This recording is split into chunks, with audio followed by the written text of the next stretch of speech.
오늘은 우리에게 주시는 말씀이 에스겔서 1장 1절부터 14절까지 말씀만 봅니다. 30째 해 넷째 달 초닷새에 내가 그발 강가 사로잡힌 자 중에 있을 때에 하늘이 열리며 하나님의 모습이 내게 보이니 여호야긴 왕이 사로잡힌 지 5년 그달 초닷새라. 갈대아 땅 그발 강가에서 여호와의 말씀이 부시의 아들 제사장 나 에스겔에게 특별히 임하고 여호와의 권능이 내 위에 있으니라.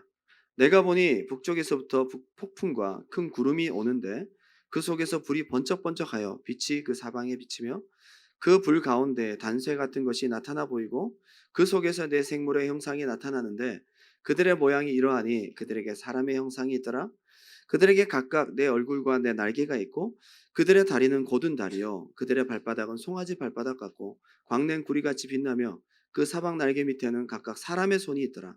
그 네 생물의 얼굴과 날개가 이러하니 날개는 다 서로 연하였으며 갈 때에는 돌이키지 아니하고 일제히 앞으로 곧게 행하며 그 얼굴들의 모양은 넷의 앞은 사람의 얼굴이요 넷의 오른쪽은 사자의 얼굴이요 넷의 왼쪽은 소의 얼굴이요 넷의 뒤는 독수리 얼굴이니 그 얼굴은 그러하며 그 날개는 들어 펴서 각기 둘씩 서로 연하였고 그 둘은 몸을 가렸으며 영이 어떤 쪽으로 가면 그 생물들도 그대로 가되 돌이키지 아니하고 일제히 앞으로 곧게 행하며 또 생물들의 모양은 타는 숯불과 횃불 모양 같은데 그 불이 그 생물 사이에서 오르락 내리락 하며 그 불은 광채가 있고 그 가운데에는 번개가 나며 그 생물들은 번개 모양 같이 왕래하더라.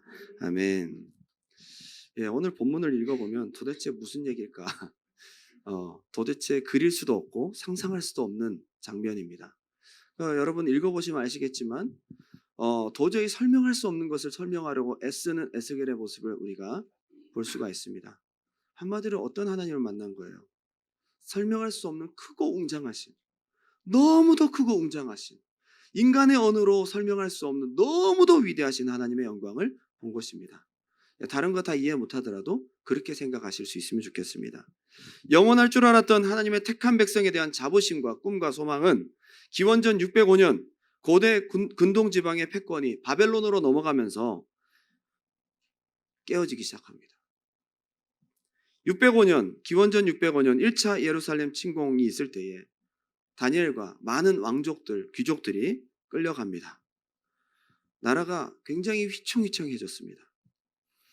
이어서 597년 왕과 이번에는 에스겔을 끌고 가면서 수많은 나라의 장인들을 데리고 갑니다. 기술자들 다 데리고 가는 겁니다. 나라를 세울 수 있는 알짜배기 일꾼들을 다 끌고 간 것입니다. 이들은 바벨론 그발 강가에서 강제 노동을 하는 신세가 되고 맙니다. 급기야 기원전 586년에는 그들이 그토록 자랑하던 예루살렘 성전이 산산조각 나고 수많은 사람들이 학살되고 끌려갑니다. 무능한 소작인들만 폐허가 된 예루살렘에 남아 고통 가운데 살아가게 되었고 쓸만한 모든 인재들은 다 끌고 가서 나라가 거의 없어지다시피 한 것입니다. 사회적으로 신분이 높은 자들은 바벨론의 포로가 되어서 그동안 쌓아두었던 그들의 터전과 부귀를 모두 다 잃어버리고 자유와 인권도 존중되지 않는 곳에서 강제 노동을 시작하게 됩니다. 남아있는 자들은 쓰레기 더미같이 되어버린 팔레스타인에서 가난한 생활을 하게 됩니다.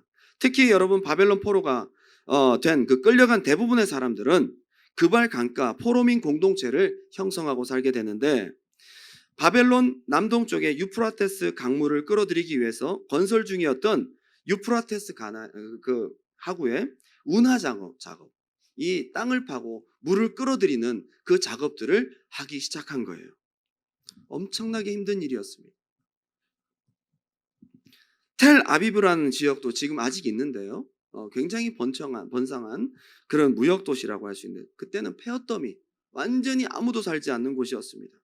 운하 작업과 더불어 텔 아비브라는 그런 곳이 자기들이 살아야 되는 곳으로 만들어야 되다 보니까 이중 삼중 고통을 겪고 있었습니다.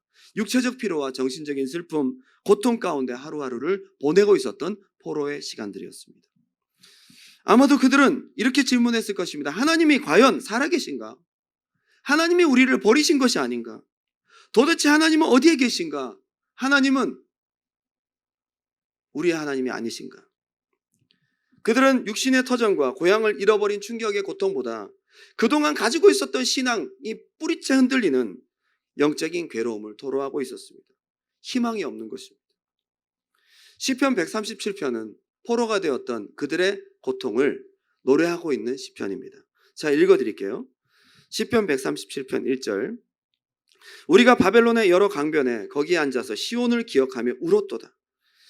그 중에 버드나무에 우리가 우리의 수금을 걸었나니 이는 우리를 사로잡은 자가 거기서 우리에게 노래를 청하며 우리를 황폐하게 한 자가 기쁨을 청하고 자기들을 위하여 시온의 노래 중 하나를 노래하라 함이로다. 아주 치욕스러운 그런 삶, 날마다 눈물의 삶을 산 것을 그들이 고백하고 있습니다. 우리가 이방 땅에서 어찌 여호와의 노래를 부를까? 예루살렘아, 내가 너를 잊을진대 내 오른손이 그의 재주를 잊을지로다. 괴로움을 토로하고 있습니다. 결국 바벨론에 대한 심판을 노래하면서 그들 마음 가운데 고통과 괴로움을 노래하면서 이 시편을 마무리를 하고 있습니다. 그들은 하나님이 우리를 버리셨나 보다, 자신들을 구해주지 못했다고 슬퍼하며 하나님을 원망했을 것입니다. 육체적, 정신적, 영적으로 심한 고통과 낙심에 날마다 하루하루 눈물의 삶을 살고 있었습니다. 특별히 이 글을 쓴 에스겔은 어떠했을까요? 그는 제사장의 아들이었습니다.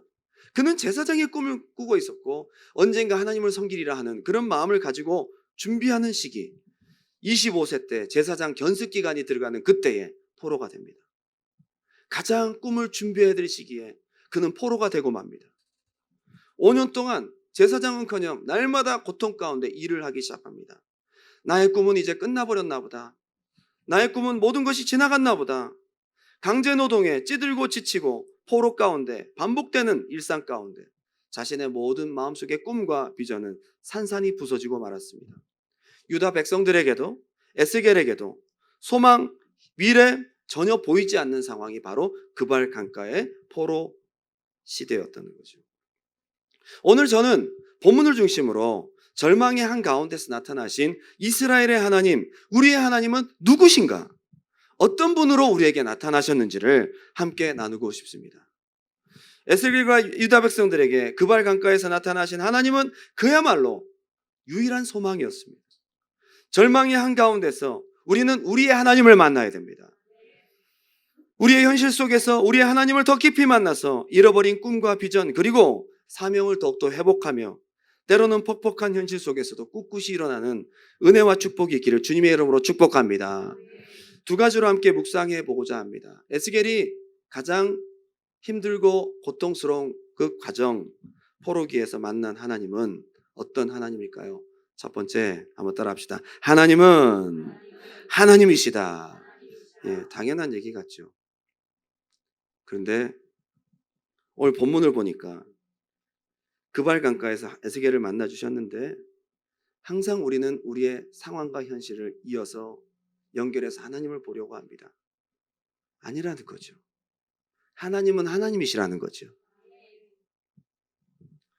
1절에도 그발 강가 사로잡힌 자 중에 있을 때에 3절에서도 갈대아 땅 그발 강가에서 두 번이나 반복됩니다. 뭘 말하고 있죠? 가장 소망이 없던 때라는 거예요. 그때는 가장 절망적이고 무력하고 미래가 보이지 않을 때라는 것을 두 번이나 강조하고 있는 것입니다. 에스겔서 1장 3절 다 같이 한번 읽어보겠습니다. 시작.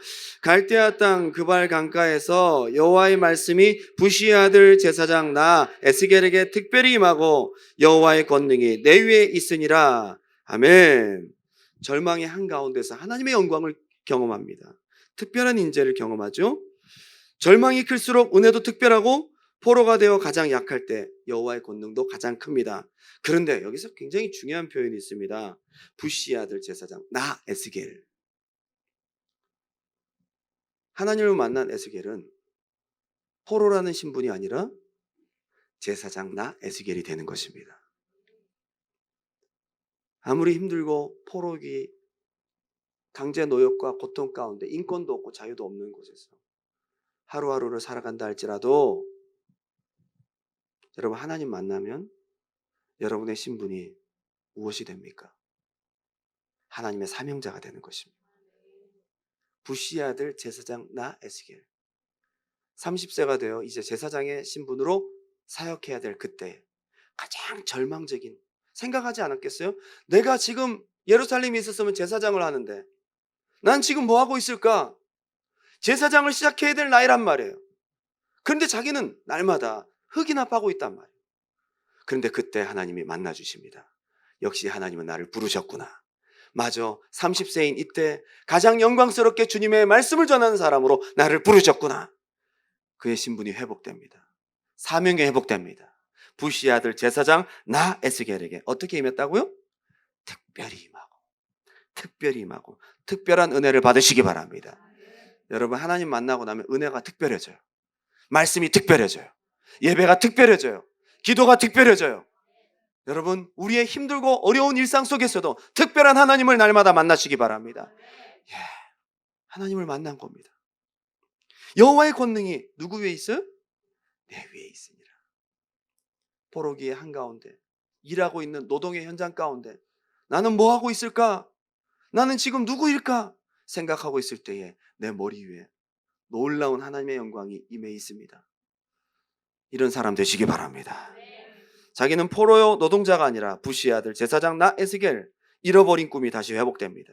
자기는 특별한 하나님의 임재와 여호와의 권능이 자기 위에 머물러 있는 영적 자존감과 믿음이 회복되기 시작합니다. 우리 하나님 만나고 나면 여러분의 포로와 같은 환경, 묶인 환경, 낙심의 환경이라 할지라도 다시 사명을 회복하게 되는 줄 믿습니다.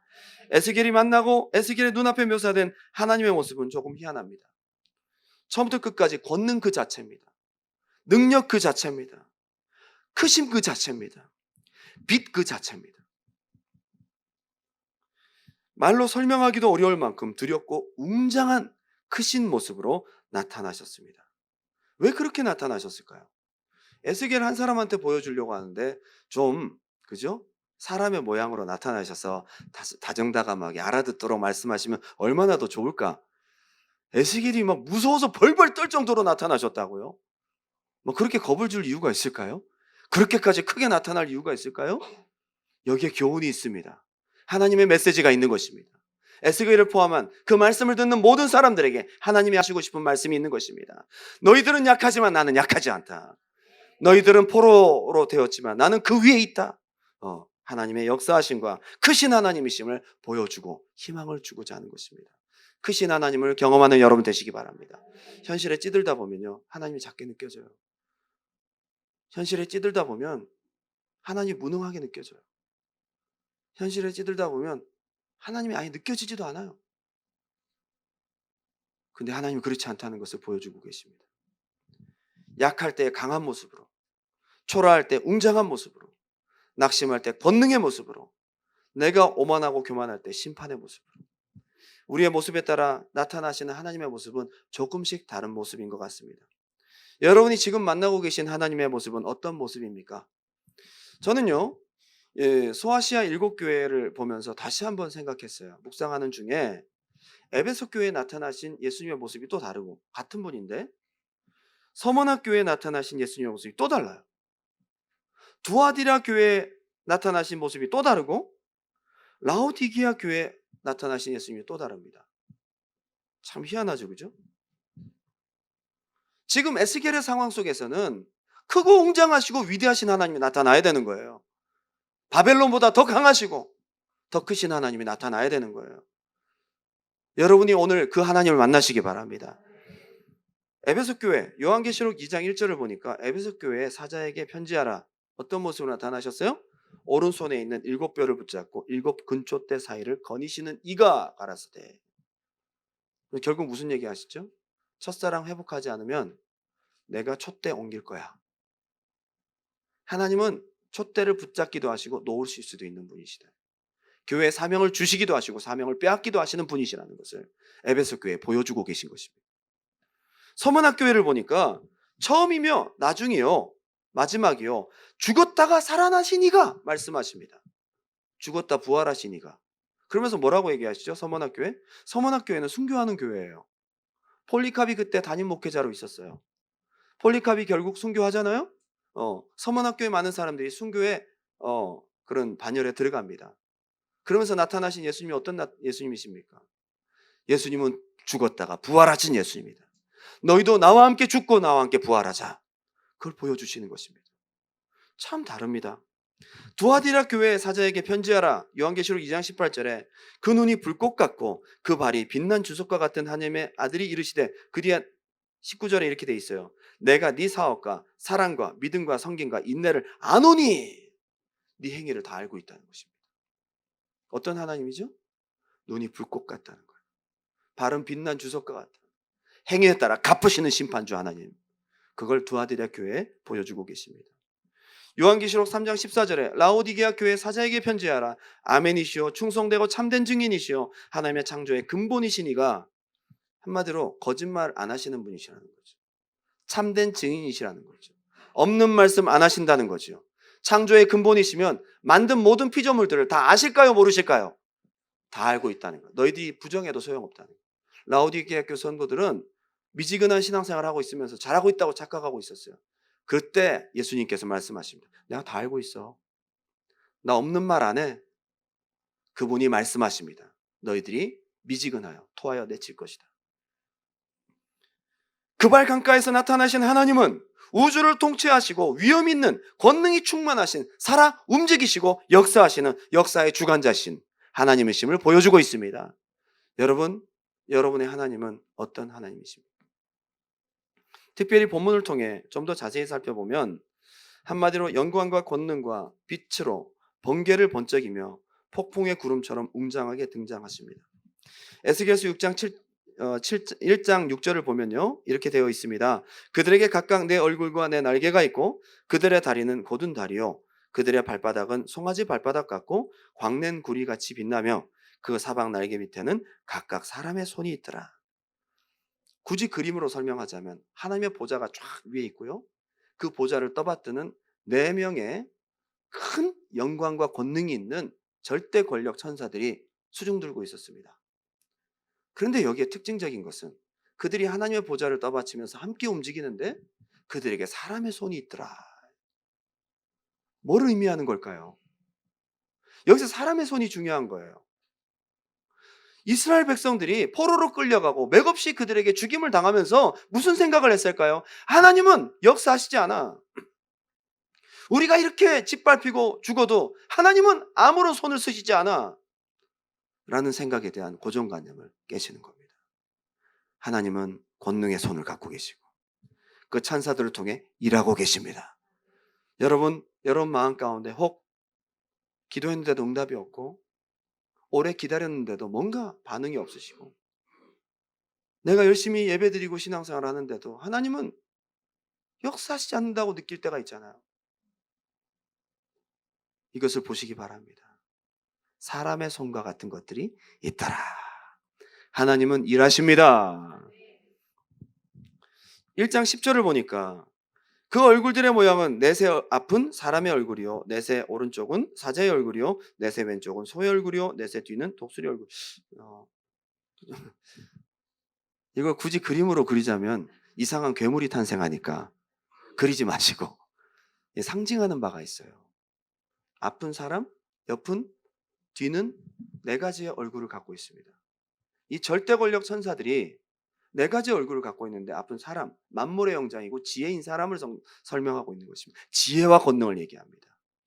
그리고 오른쪽엔 사자입니다. 왕권, 하나님의 왕권을, 통치를 상징하고 있는 것입니다. 왼쪽은 송아지입니다.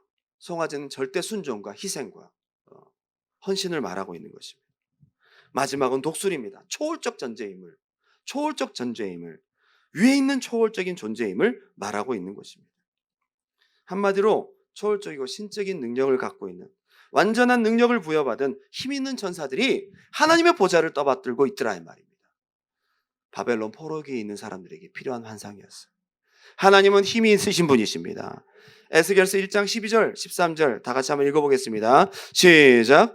영이 어떤 쪽으로 가면 그 생물들도 그대로 가되 돌이키지 아니하고 일제히 앞으로 곧게 행하며 또 생물들의 모양은 타는 숯불과 횃불 모양 같은데 그 불이 그 생물 사이에서 오르락 내리락 하며 그 불은 광채가 있고 그 가운데 번개가 나며 그 생물들은 번개 모양 같이 왕래하더라. 한마디로 빛이에요.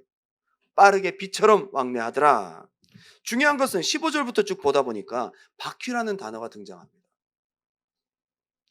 내 천사들이 하나님을 떠받들고 있으면서 바퀴 모양 같은 것들이 있고 바퀴에는 많은 눈들이 있더라. 이 바퀴는 뭘 상징하는 걸까요? 바퀴라는 단어가 계속 반복되고 있어요. 15절부터 21절까지. 바퀴는 하나님이 움직이신다는 것을 상징하는 것입니다. 한번 따라 합시다. 하나님은 일하시고 움직이신다. 우리가 포로기로 될 때 힘없이 그냥 보좌에만 앉아 계신 하나님이 아니라 움직이고 일하고 계신 하나님이심을 보여주고 있는 것입니다. 여러분 속에 이런 오해가 있다면 하나님의 은혜를 경험하시기 바랍니다. 에스겔은 그걸 보면서 하나님은 일하고 계셨어요. 가만히 계시지 않는다는 거죠. 하나님은 역사의 주관자이십니다. 특별히 그 바퀴의 둘레가 엄청나게 크더라는 거예요. 너무 크고 두렵더래요. 뭘 말하는 걸까요? 여기서 우주의 수레바퀴 얘기가 나오잖아요. 그죠? 하나님의 큰 경륜을 말합니다. 하나님이 한번 굴러가시면 그냥 크게 굴러가시는 거죠. 우리처럼 짜잔하게. 하나님은 크신 하나님이시라는 거예요. 하나님이 일하시면 크게 역사하신다는 거예요. 예, 작은 바퀴가 자전거 바퀴가 아니에요. 큰 바퀴. 너무도 크신 하나님의 역사를 보여주고 있어요. 크신 일하심을 보여주고 있는 거예요. 그리고 그 주변에는 눈들이 가득하더라. 뭘 말하는 걸까요? 하나님이 보고 계시다는 거예요. 너희가 포로의 현장 가운데서 정말 잔인한 학살과 고통을 당하는 가운데서도 하나님은 보고 계시고 언젠가 하나님께서 다시 포로에서 돌아오게 하실 것이다. 보고 계신 하나님. 보고 계신 하나님. 1장 24절 읽어드리겠습니다. 생물들이 갈 때에 내가 그 날개 소리를 들으니 무슨 소리와도 같다고요? 많은 물소리. 한번 따라합시다. 많은 물소리. 그리고 군대의 소리와도 같다. 한마디로 뭘 말하는 걸까요? 많은 물소리는 능력을 말합니다. 하나님의 음성은 많은 물소리 같다라고 사도 요한이 얘기를 하고 있습니다. 나야가라 폭포를 막을 수 없는 것처럼 그분이 한 번 하신 말씀을 누구도 한가할 수 없습니다. 한 번 하신 말씀은 다시 주워 담을 수 없습니다. 그분은 말씀하신 대로 그 엄청난 물줄기가 흘러갑니다. 여러분, 하나님 말씀하신 약속은 이루어집니다. 여기서 많은 물소리를 들었어요. 그분의 음성은 큰 군대의 소리와도 같다라고 들었어요. 에스겔이 그때부터 하나님의 말씀을 담대하게 전하기 시작합니다. 이 말씀대로 된다! 전하기 시작합니다. 여러분, 이러한 지식이 있기 바랍니다.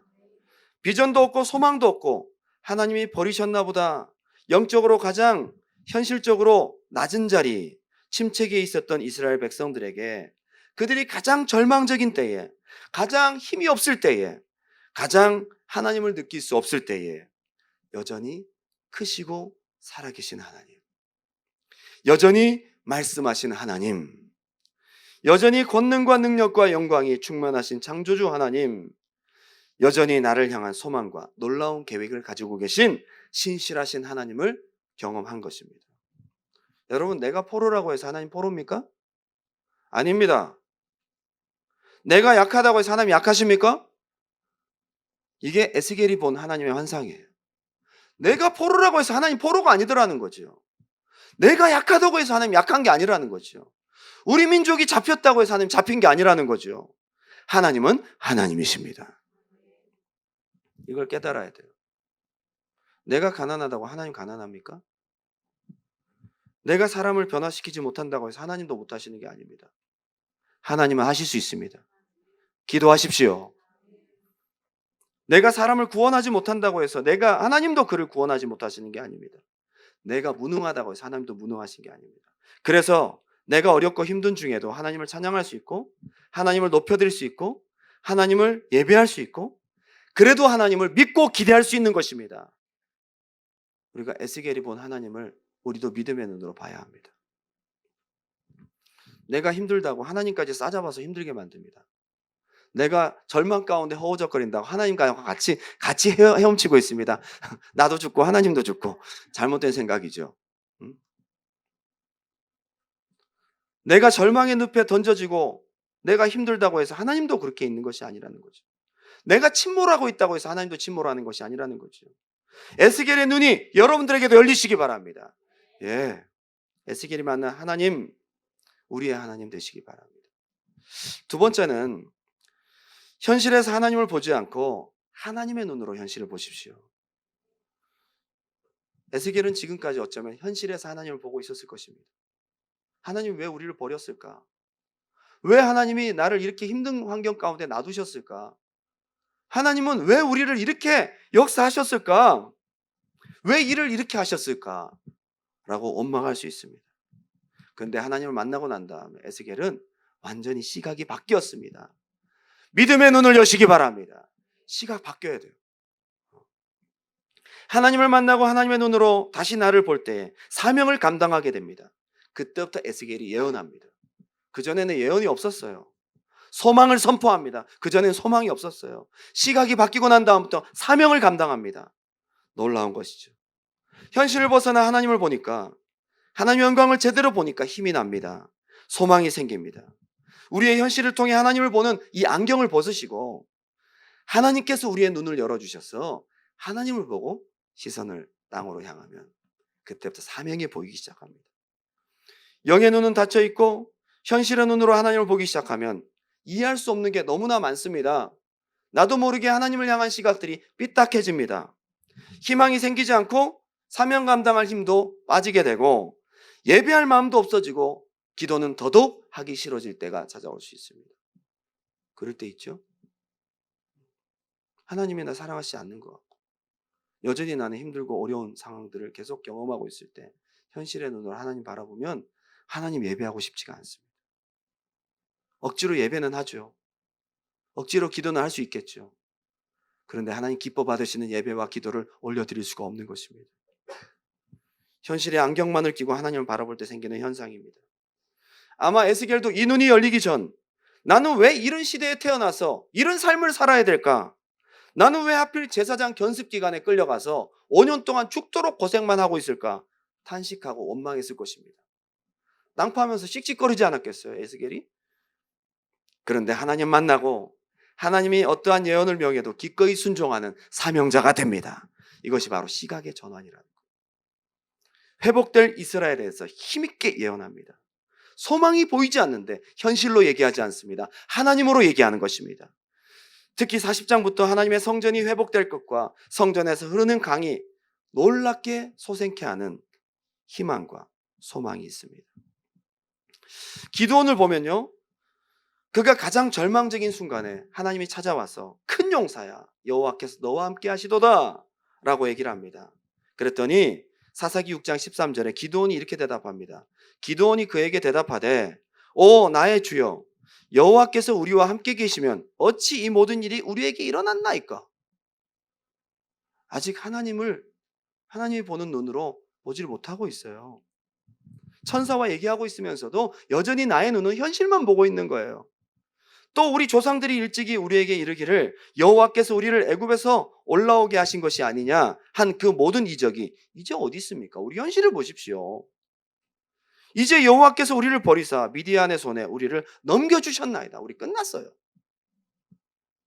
사사 기드온도 현실로 하나님을 보니까 삐딱한 거예요. 14절에 여호와께서 그를 향하여 이르시되 너는 가서 이 너의 힘으로 이스라엘을 미디안의 손에서 구원하라. 내가 너를 보낸 것이 아니냐 하시니라 했더니 여전히 삐딱한 시선으로 그러나 기드온이 그에게 대답하되 오 주여 내가 무엇으로 이스라엘을 구원하리까? 보소서 우리 집은 므낫세 중에 극히 약하고 나는 내 아버지 집에서 제일 작은 막내입니다.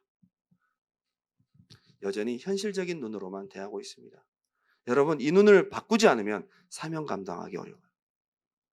오늘 여러분 기도하실 때에 하나님 에스겔이 본 하나님을 우리도 믿음의 눈으로 보게 도와주시라고 현실로 하나님 바라보는 것이 아니라 하나님으로 현실을 바라보고 이 땅에 사명을 발견할 수 있는 은혜를 주시옵소서.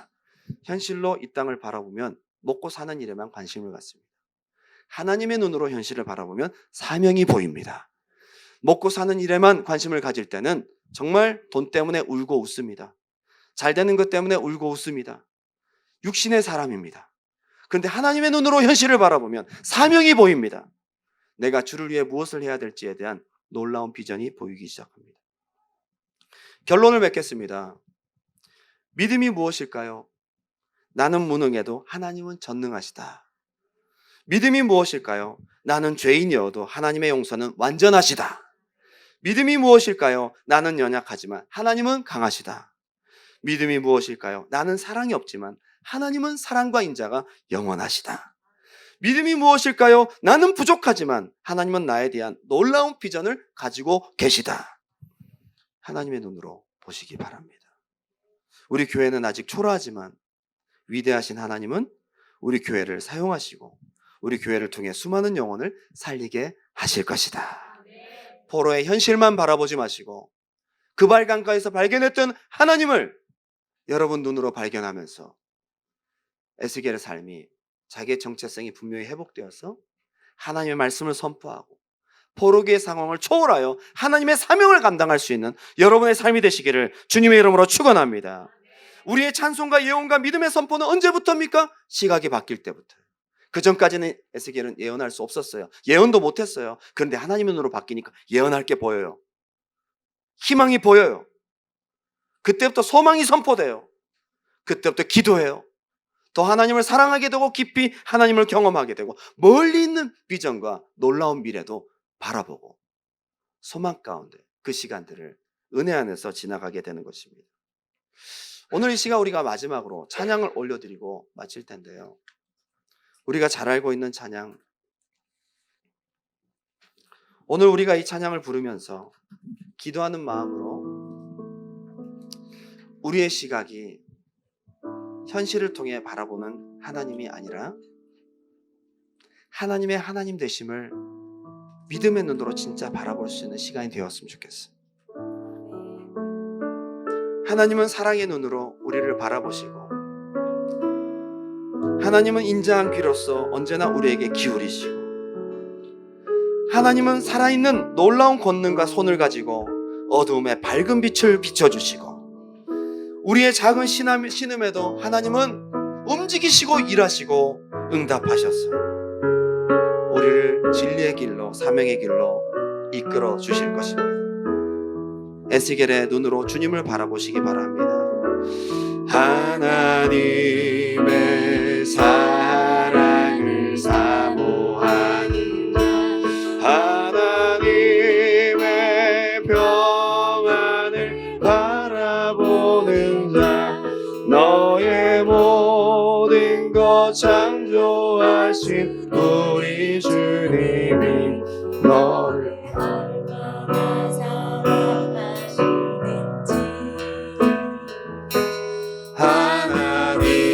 하나님께 찬양과 경배하는 자, 하나님의 선하심을 닮아가는 자, 너의 모든 것 창조하신 우리 주님이 너를 사랑 삼으셔.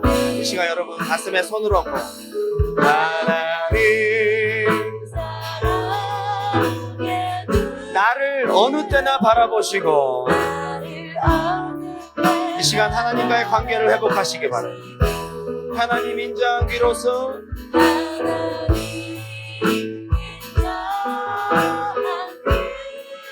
언제나 나에게 기울이시니 나에게 기울이시니 어둠에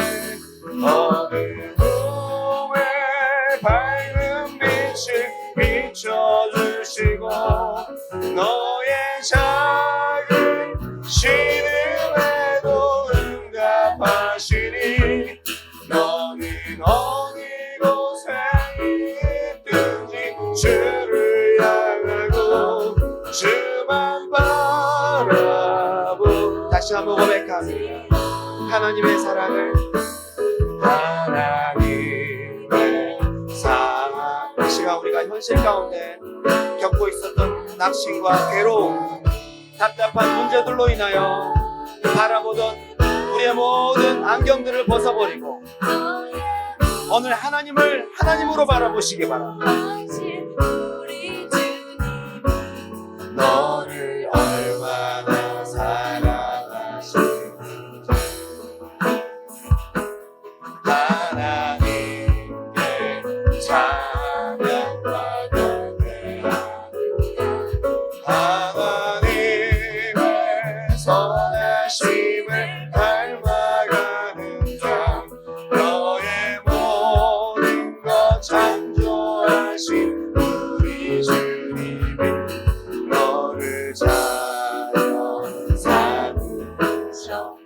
하나님 사랑의 눈으로 이 시간 여러분 자신을 축복하세요. 나를 어느 때나 바라보시고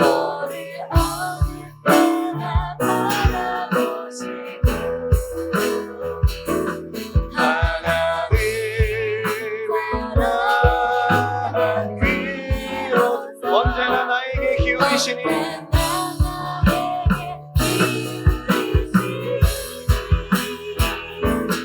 어느 봄에 밝은 빛을 비춰주시고 너의 작은 신음에도 응답하시니 너는 어느 곳에 있든지 주를 향하고 주만 바라보 하나님 사랑의 눈으로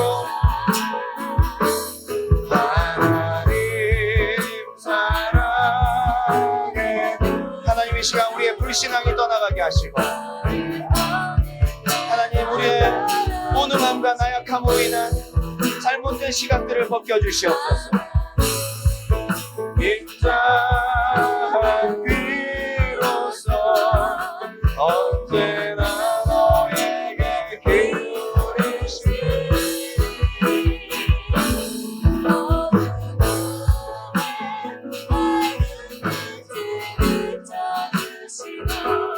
너의 작은 신음에도 응답하시니 너는 어느 곳에 있든지 주를 향하고 주만 바라보시라.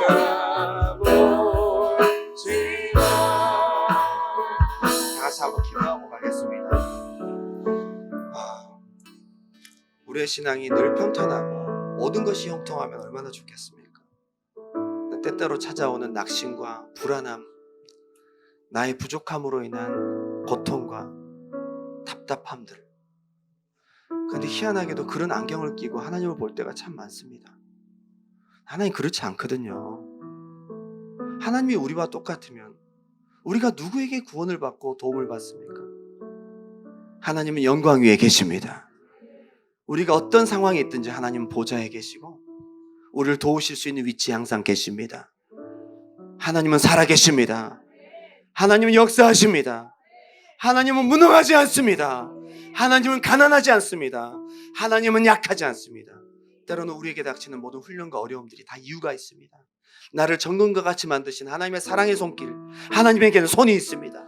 하나님에게는 역사하심이 있습니다. 하나님 내가 오해하지 않게 도와주시고 하나님 우리의 믿음의 눈을 열어 하나님은 바라보게 도와주시옵소서. 나는 무능하지만 하나님은 약하지 않습니다. 여러분 내가 기도하는 사람이 변화되지 않는다고 절망하지 마십시오. 하나님 언젠가 역사하고 계십니다. 언젠가 일하실 것입니다. 하나님이 일하실 것입니다. 이 시간 우리 하나님을 하나님으로 인정해드리고 우리 하나님을 높여드릴 때에 하나님이 역사하십니다. 나도 약하고 하나님도 침몰해 있으면 어떻게 우리가 구원받습니까? 오늘 높으신 하나님을 노래하며 나는 약하지만 하나님은 강하시다고, 나는 부족하지만 하나님은 능력 있으시다고, 나는 약하지만 하나님은 완전하시다고 고백하며 하나님을 찬양하십시오. 하나님께 기도하십시오. 그 하나님이 오늘 에스겔을 만나주신 것처럼 우리에게도 역사하실 줄 믿습니다. 우리 주님의 이름 한번 뜨겁게 부르고 기도합니다. 주여